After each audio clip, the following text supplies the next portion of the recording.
Mesdames et messieurs, bonjour. Je m'appelle Nyongor et j'ai encore été choisi pour vous donner le message de Dieu. Le message de Dieu ce matin est un message vraiment très important et très puissant en même temps. Et le thème de ce message est « Ton obéissance à Dieu vaut mieux que tes sacrifices ». Qu'est-ce que ça veut dire? D'abord, cherchons à savoir qu'est-ce que c'est qu'un sacrifice. C'est quoi un sacrifice pour nous?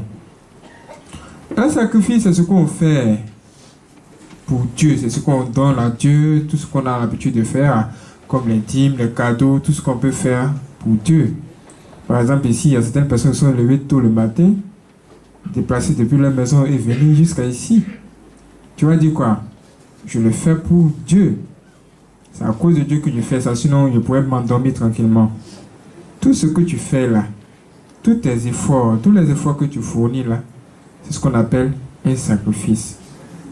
Mais pourquoi Dieu te dit aujourd'hui, Dieu nous dit aujourd'hui que l'obéissance à Dieu vaut mieux que les sacrifices? Pourquoi?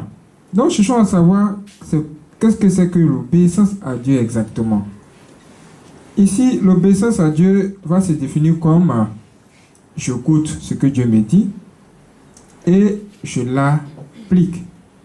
C'est comme une loi. Parce que s'il n'applique pas cette loi, il y aura des conséquences. Ça fait un peu peur. Mais c'est exactement ça. Si tu viens à l'église, tu fais beaucoup de sacrifices à Dieu, que tu n'écoutes pas ce qu'il te dit, comment tu vas avancer? Comment tu vas évoluer? De toute façon, la parole de Dieu est là pour nous permettre de comprendre réellement ce que Dieu veut nous dire ce matin. Et c'est dans 1 Samuel 15, versets 22 à 23 que nous allons découvrir en clair ce que Dieu veut nous dire ici. Ici, nous allons découvrir un roi. Un roi, et c'est le roi Saül. Cet homme-là, un jour, Dieu va dire à son prophète, Dieu va lui dire d'aller en mission et de faire une guerre. Quand il va arriver sur celui-là, il faut qu'il détruise tous ses ennemis, y compris tout ce qu'il va voir là-bas. Et quand lui va se rendre sur le terrain, il va effectivement faire ce que Dieu lui a dit, sauf une seule chose. Il ne va pas tuer la nourriture, c'est-à-dire les aliments qui sont là-bas, là, le bœuf, toutes les vraies choses là. Par exemple, si tu arrives sur un terrain étranger et que tu vois par exemple de l'or, ça va t'attirer. Tu vas décider de prendre ça. Tu vas dire, mais peut-être que Dieu sera impressionné quand je vais lui emmener de l'or venant de là-bas. Et c'est exactement ce qu'il a fait. Au lieu de dévouer par interdit tout ce qu'il a trouvé là-bas, il a plutôt pris pour ramener du genre comme s'il allait offrir cela en sacrifice à Dieu. C'est à ce moment-là que Dieu va se fâcher. Pourquoi? Parce qu'il n'a pas obéi à l'intégralité de la parole de Dieu. Du genre, il a obéi à la parole de Dieu parce que ça l'arrangeait. Et il a fait ce qu'il voulait faire. Parce qu'il a vu l'argent, ça l'a séduit. Parce qu'il a vu de bonnes choses, il a été séduit. Et c'est ce qui a fait qu'il a désobéi à Dieu. Et c'est en ce moment-là que Dieu va amener son serviteur qui s'appelle Samuel pour lui dire quelque chose qui va nous permettre de comprendre le message de ce matin. On nous dit ici, Samuel dit, l'Éternel trouve-t-il du plaisir dans les holocaustes et les sacrifices, comme dans l'obéissance à la voix de l'Éternel? Voici, l'obéissance vaut mieux que les sacrifices, et l'observation de la parole vaut mieux que la graisse des béliers. Ah, c'est comme quelqu'un va dire, est-ce que tu penses que Dieu a besoin de ton argent? Il a plutôt besoin que tu obéisses à sa parole. Il a plutôt besoin que tu respectes ce qu'il te dit. Il a besoin de quelqu'un qui le respecte. Il a besoin des enfants qui sont là pour le respecter. Quand tu obéis à la parole de Dieu, c'est comme tu étais de respecter Dieu. Dieu, il est Dieu, il a tout. C'est pas lui qui a créé les cieux et la terre.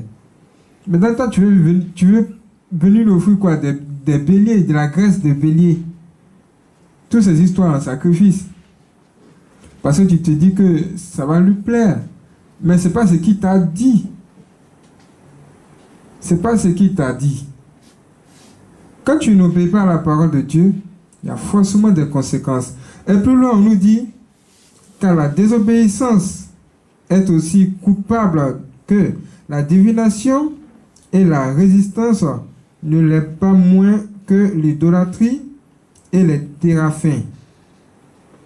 Puisque tu as rejeté la parole de l'Éternel, il te rejette aussi comme roi. Ah! À cause du seul fait que cet homme a rejeté seulement la parole de Dieu, il n'a pas obéi à la plénitude de la parole de Dieu, Dieu l'a rejeté comme roi. C'est comme quelqu'un m'a dit, il ne sera plus président. Qu'est-ce que Dieu veut-il nous dire par là? Il veut tout simplement nous dire que son intérêt en nous, là, c'est l'obéissance à sa parole. Il veut qu'on obéisse strictement à ce qu'il nous dit. Il veut qu'on fasse exactement ce qu'il veut qu'on fasse. Les dîmes et les offrandes, c'est bien. On peut dire quoi? Tu obéis à la loi de Dieu. Tu obéis à ce que Dieu te demande de faire. Mais il y a une chose qui dépasse tout ça. C'est l'obéissance à Dieu. C'est ça. Aujourd'hui, là, quand on parle la parole de Dieu, Dieu nous dit que les hommes ne s'habillent pas comme les femmes. Dieu dit aux femmes aussi que les femmes ne s'habillent pas comme les hommes. Maintenant, qu'est-ce que le diable a décidé de faire? Le diable a décidé de mélanger les deux et tromper les hommes et tromper les femmes en même temps. Et en particulier, les femmes. Quand on parle de pantalons, par exemple, il y a plein d'hommes de Dieu qui vous ont déjà parlé des pantalons, que Dieu dit de ne pas porter de pantalons, vous le savez. Mais aujourd'hui, le diable a mélangé ce système-là, de sorte qu'on parle de pantalons pour femmes, pantalons pour hommes. Maintenant, toi, tu es là, tu te dis, mais regarde ce pantalon-là. Toi, mais tu vois, c'est bien écrit. Pantalon pour hommes. Et ici, c'est pantalon pour femmes. Comment tu peux me dire que si moi j'achète un pantalon pour femme, alors que c'est une femme, comment ça, c'est un péché? Tu vas me dire qu'il y a péché contre Dieu. C'est la même chose avec ce qui s'est passé ici. C'est la même chose. Là, ça se complique. Dieu dit aux femmes de ne pas s'habiller comme des hommes. Dieu dit aux femmes de ne pas s'habiller comme des... Dieu dit aux hommes de ne pas s'habiller comme des femmes. Dieu dit aux femmes de ne pas s'habiller comme des hommes. Le diable, lui, il est là. Il vous observe. Comment va-t-il faire pour que vous soyez dans la même situation que Saül, ce roi-là, afin que Dieu dise non, il ne veut plus de vous? C'est ce qui l'intéresse. C'est en ce moment-là qu'il va créer pantalon pour femmes. Ça, c'est un exemple simple. Et toi, tu vas te dire que comme ce pantalon-là, un homme ne peut pas porter et que c'est réservé uniquement aux femmes, c'est que c'est une bonne chose. Comment ça, Dieu va me condamner pour ça? C'est la même chose. Dieu dit ne pas s'habiller comme des hommes. Il ne faut pas s'habiller comme des hommes. Les pantalons sont uniquement réservés aux hommes.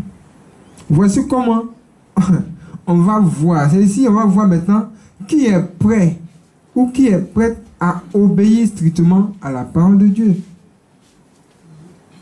Que Dieu nous aide aujourd'hui.